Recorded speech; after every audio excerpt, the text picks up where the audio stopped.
It's been quite long, huh? The last time we had a video together. Yeah, wow.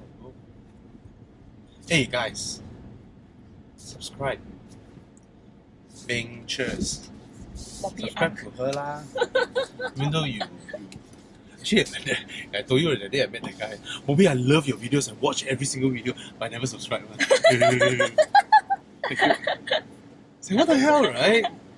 It's like you know what I was thinking the time. I was like, you know, some people open those restaurants where pay whatever you like, man. It's like, I love your restaurant. Such a good concept for the community. I always go there, but I never paid. Still there to tell you, I never subscribe. No lah, never mind lah. Yo. So, how long was the trip? The Aston Martin one? Guys, let's head on in. Woohoo! Aston. Oh man, this is so brilliant. And they open the doors for you. I'm supposed to push? Am I supposed to push? Ah, sorry, not used to doors. Oh, guys! Oh my god. Oh my god. Wow! We are at Aston Martin factory, guys. What? Sorry, I'm really in awe here. I mean, this is my face. I'm having my moment, but okay, I'm gonna cool down. I'm gonna be like, yep, I'm used to this. I'm not. And tell me about the program. Okay, so the program, what we did was we had a tour of the Gaydon factory. This is an Aston Martin Le Mans model, so named after the 24-hour race. And it's very much the road version of the race cars that we were campaigning at the time. There's a red one here. This is, if you like, a road version of that race car. You'll probably notice that the car is painted red. Now, before sponsorship arrived in motorsport, cars used to carry the colours, the national colours of their country. So in the UK it was British Racing Green.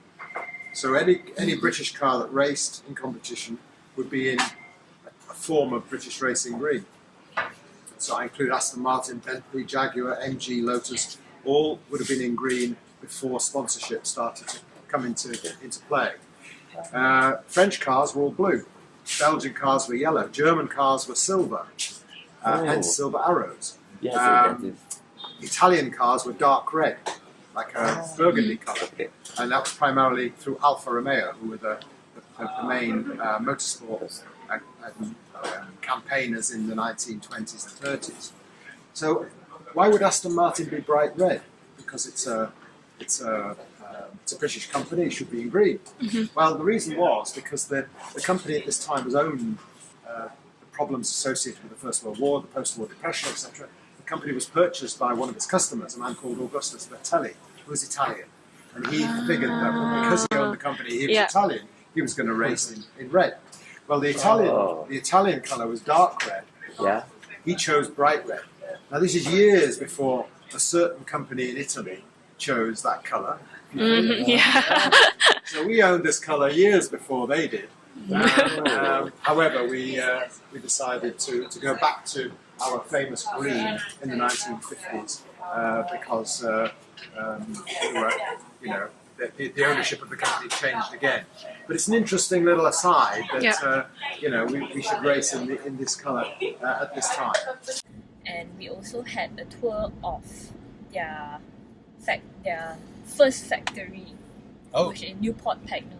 Is it still in operation? Yes, it's still in operation. Doing what? Doing what there? They still refurbish old cars. Oh. And what they do is sorry. Yeah, purple Z4. And what they do is they have the exterior looks like an old car, but interior is new mechanism. Oh, they do that? They do that for the DB5. Yeah. The DB5? The DB5. Oh, I thought only Jaguar did that to their they do E-Type. that as well. Oh, the DB5 is worth a lot of money now. Yes, it is. But then, if you change all the internals to brand new, that comes back to the Theseus Conundrum, whereby Theseus Conundrum is whereby they said, historical artifacts have its value, right? Yeah. So, someone spent like don't know how many million to buy a rusted Bugatti at the bottom of a lake. It's like fully rusted, it's like a pile of garbage. Uh-huh. But they spent few million to buy that thing and then display it. Yeah. So, because it's about the history, right? Yes. And then, the Theseus Conundrum is, okay, you have a ship that was once in don't know which war between the Brits and the Portuguese or whatever, right? A shipwreck. Yep. And you took up that ship is maybe 1,000-year old. Yep. It has great historical value. Yeah. Right? The wreck. Now, if you refurbish that ship, Yeah. give it new wood from the factories. Yeah. Right? And then you replace every panel of that Doesn't it lose ship. its value? Yeah. Does it lose its value or it's a restoration? That's the Theseus Conundrum. I see. And it really was a blockbuster movie. I'm sure most of you have seen the film, and it really put Aston Martin on a global sort of map in terms of appeal, because from DB5 onwards, certainly for the next 5 or so years, Aston Martin's main market was North America. 70% of our sales were going to North America because everybody there wanted to be James Bond and they wanted to have a DB5. And the DB5 really was a development of the DB4. You can see the similarities in shape and form. But again, only some 1,100 cars were built in total. So a DB5 in this sort of condition nowadays is worth around about £1 million, perhaps a little bit more, depending on the condition and mileage, etc. Is this the car that James Bond used in the film? No, it was silver the one he used in the film. And it had guns and it had projectors. Yeah. The original car that was used in the movie was stolen. Was stolen? It was stolen. It was stolen from a warehouse in, an airport warehouse in, I think, Miami or somewhere like that. And it disappeared. And nobody has ever seen it since. Wow. So we Then you visited the old factory. I visited the old factory, and they were saying that even the roof is actually the original roof that is still there from 100 over years ago. Oh, And they're still refurbishing, they're still servicing. can't say that for the Notre Dame. No, I saw the proposal. Sorry, I love this corner. Go. I love this bed. Especially this one. Oh. Lovely. Okay, let's continue. Yes. We were at Notre Dame, right? Yeah. Just a moment. Oh, sorry.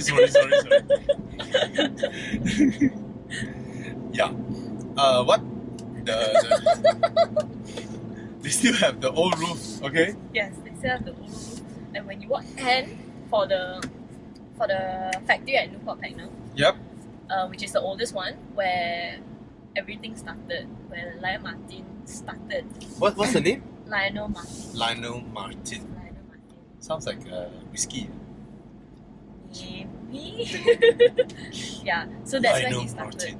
everything. And when you go in, you can still see people bending metal using their hands.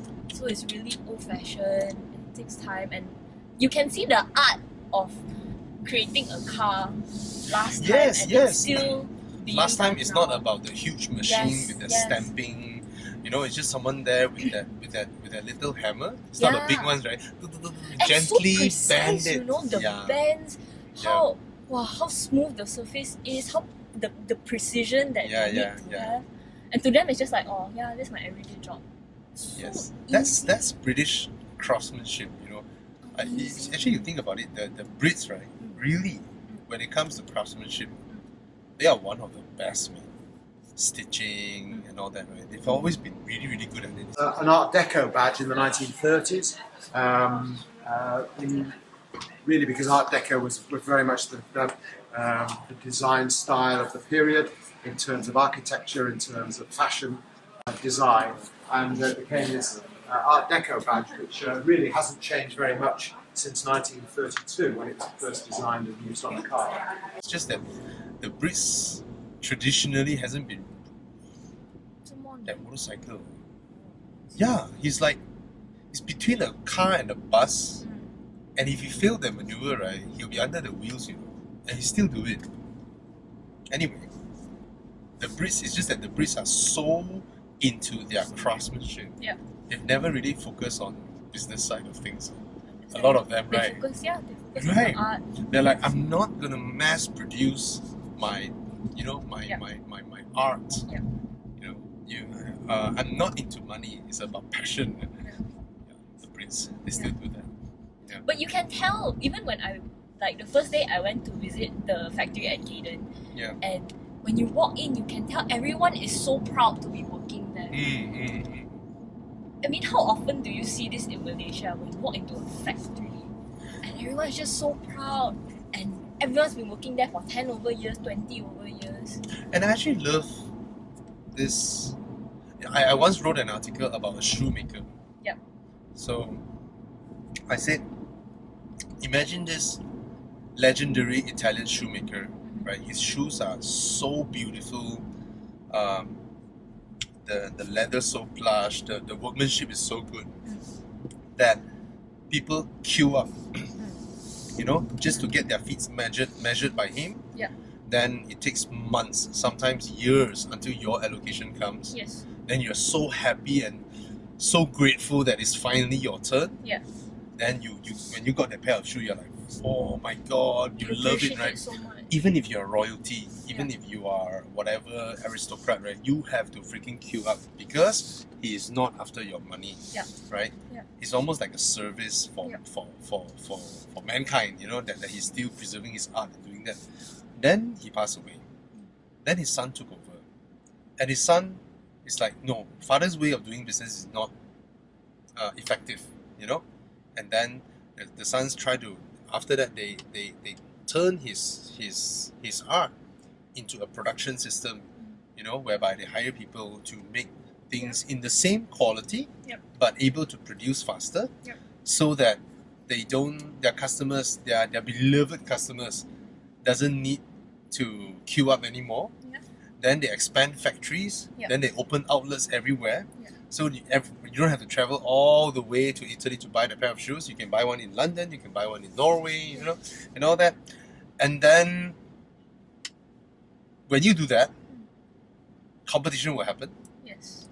Then comes all the customer is always right, that kind of stuff. Yeah. Then you need to lion them, you Yes, need hotlines yes. and all that, right? Then you have to start. Then one day, oh, China happened. Yeah. China can produce the same kind of shoes, 10,000 pairs a day, selling at a fraction of the cost. Yeah.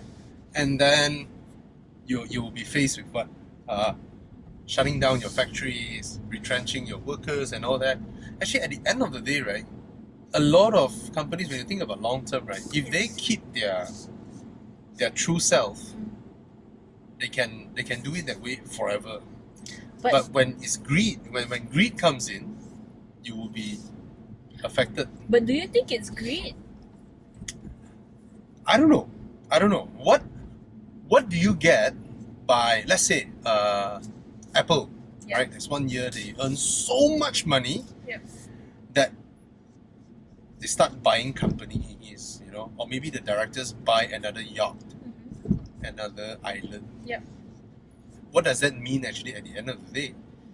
When now iPhone have to reduce slash prices, have to advertise everywhere, trying to sell it, whereas last time people queue up and fight for it. That's the funny thing, right? And I think any company that can balance this both sides is really, really good. And I think the Brits are doing it now. I think they realize you cannot just hide inside a barn shed and just be like, no, I just, as long as I work hard and my art is there, there still has to be an element of business to it. Yes. Correct. That's where I think they're transforming now, right? Yes. Etc. So if you wanted something really special, you go to Italy, where a tradition of what they call carrosserie or body shops had grown up. Companies like Pininfarina, Scaglietti, Michelotti, Zagato, Touring of Milan, latterly gear, Ital design, where companies would go there to have a car designed by professional designers and body shops. And so DB4 was the first Aston Martin to be designed in that way. The Superleggera that you see, the badge on here, it's an Italian word for super lightweight. And that refers to the construction, the method of construction that was employed on the car. So you see all the new stuff. Tell me. I saw, well, of course, I saw the lineup. I saw the Vantage. I saw the DB11. Yeah. I saw the DBS. You saw the what? DBS. DBS? DBS, and a few other models which I'm not allowed to see. Not even to me. Hello! What? It's just both of us in the car. I'm not gonna tell anybody. If I believe you, I really shouldn't be working for you. You're not allowed to say forever and ever and ever and ever. Until it comes out long. Okay. SUV ma, I know. Right?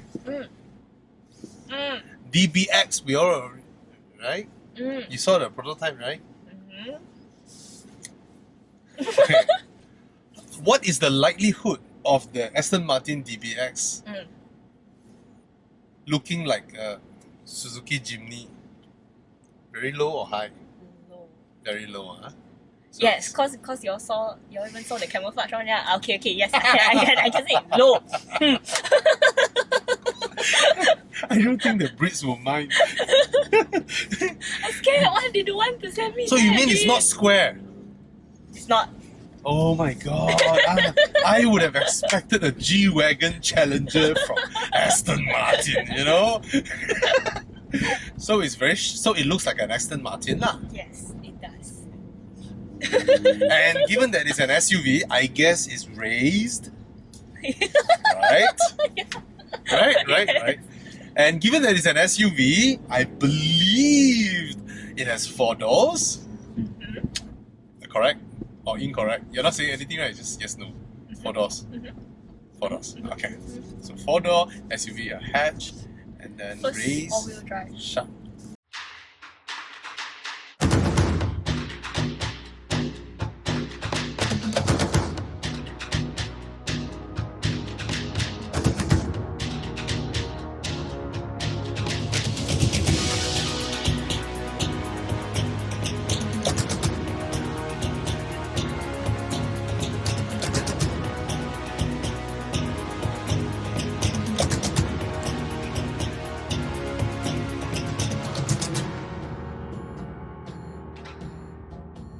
Now, of course, it's all-wheel drive. If it's an SUV, you can go. Why is this car? Okay. As in, it's the first all-wheel drive that Aston Martin has ever produced in their history. Oh yeah, I'm sure it is. It is the first one. Yeah, they've always been a sports car, grand tourer car company, Yes. right? And I really do hope it turns out to be what the camouflage car is, how Yep. it looks like, because that would be nice. Because actually, I appreciate it when they built the Repeat. The Repeat is more like a 4-door sports car than any other 4-door sports cars that claim they are 4-door sports cars. Okay. You want to explain to them why certain Astons DB, certain is V. DB stands for? DB stands for David Brown. So when he came into the company and he took over the company, he did. I guess when it was a revolution when David Brown came into Aston Martin. Hence why everything was named after him. There was a DB5. Like he saved the DB6. company. Yes. So Yes, if he I was then there's a BA. Then there's what? BA. B. Bobiang. So DB Haven't clicked stands yet. for David Brown. But I love how they name their cars with all the V words. The V, they didn't actually tell us about the V though. Vanquish, Vantage. Last time got a Virage. And then there's the Valkyrie. You saw the Valkyrie? I saw the Valkyrie. Holy I shit! saw the Valkyrie. Holy shit! But really, it's so difficult to go in and out of the car. It's to be the fastest car wherever it Road is, you go, right? yes. Right? Fastest road you go car. Valkyrie. The Valkyrie, yes. So you sat in the I Valkyrie. sat in the Valkyrie. I took picture and sent to you, ma. Yeah.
Actually, I don't know whether you can fit long.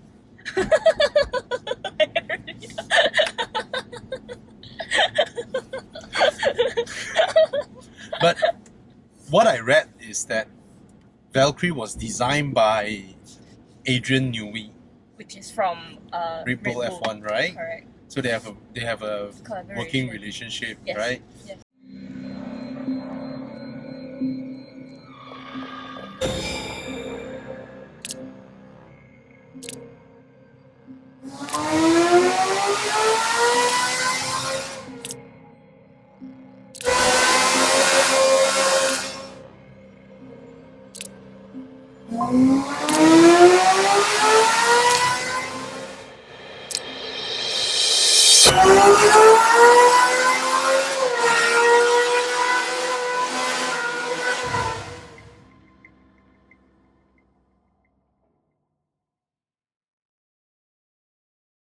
And then based on the Valkyrie, they also created the AMRB.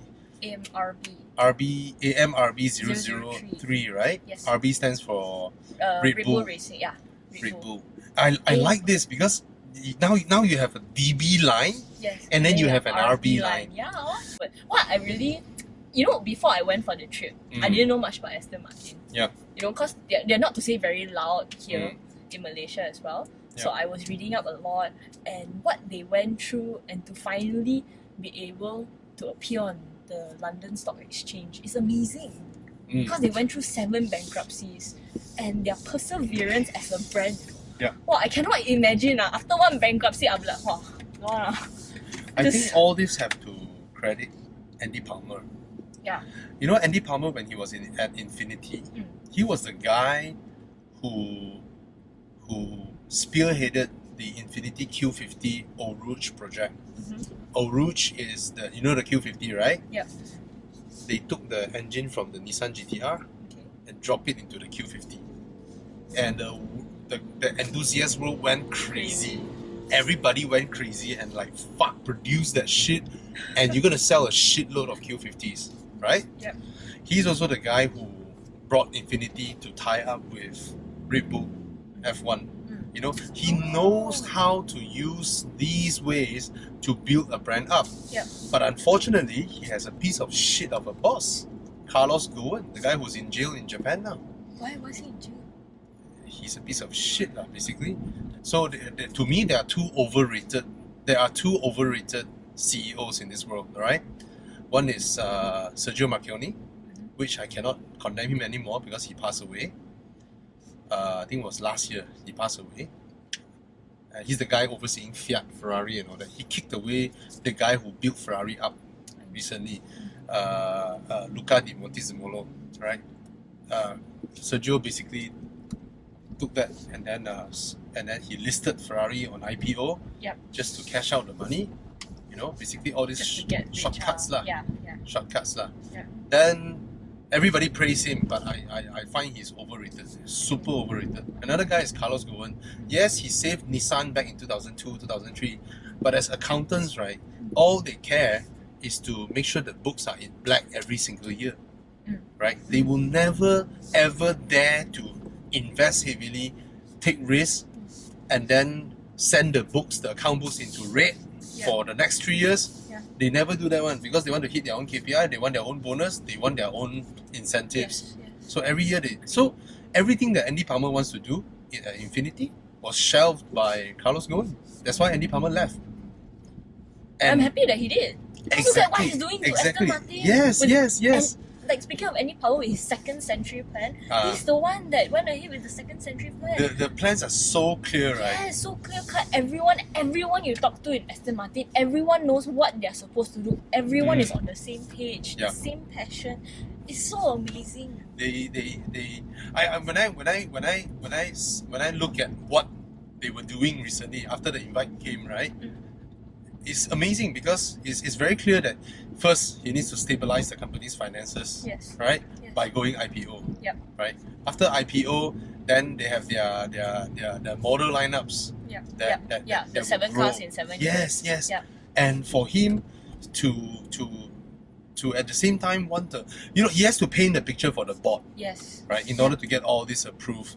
Then the fundings will come, then they can do all these things, they can build a brand up. It's never as simple as, suddenly building a car and then everybody wants to buy it and then your brand is very successful. It's always a long there's term sustenance as well. One plan. car every year. Yeah. And I worry for them because of that stupid Farage guy that UKIP what party who stir up the whole Brexit thing. Right? They stir up the whole Brexit thing, then the tariffs might come in and that might affect Aston Martin because they only manufacture their cars they only handcraft their cars in Gaydon. Gaydon belongs to London, right? Not Gaydon, in Newport Pagnell. That's the older one. Newport Pagnell. There are 2 factories. One factory, the other one is basically you service and they still create cars, but it's more for older cars. So there's still a factory with Then Gaydon, what does Gaydon do? They produce cars but using machines, so it's a more modern. Oh yeah. I mean, you modern will get all the so it's all the newer check, cars. So the DB11, the Vantage, the DBS, it's all in Gaydon. So next time they will have Vantage, right? Vantage, yes. Vantage. DB11, DBS, Superleggera. Yes, DBS. Beautiful, man, that car. And then 4 cars. Vanquish gonna come, RB003 gonna come. They have the Valkyrie, DBX. And then there's the Lagonda series as well. Oh, Lagonda, yes. Lagonda They have a 4-door sedan selling Lagonda now. Already selling. Only in Dubai, in the Arab region. The Lagonda brand sells a 4-door sedan there. Only for and that brand is quite amazing also.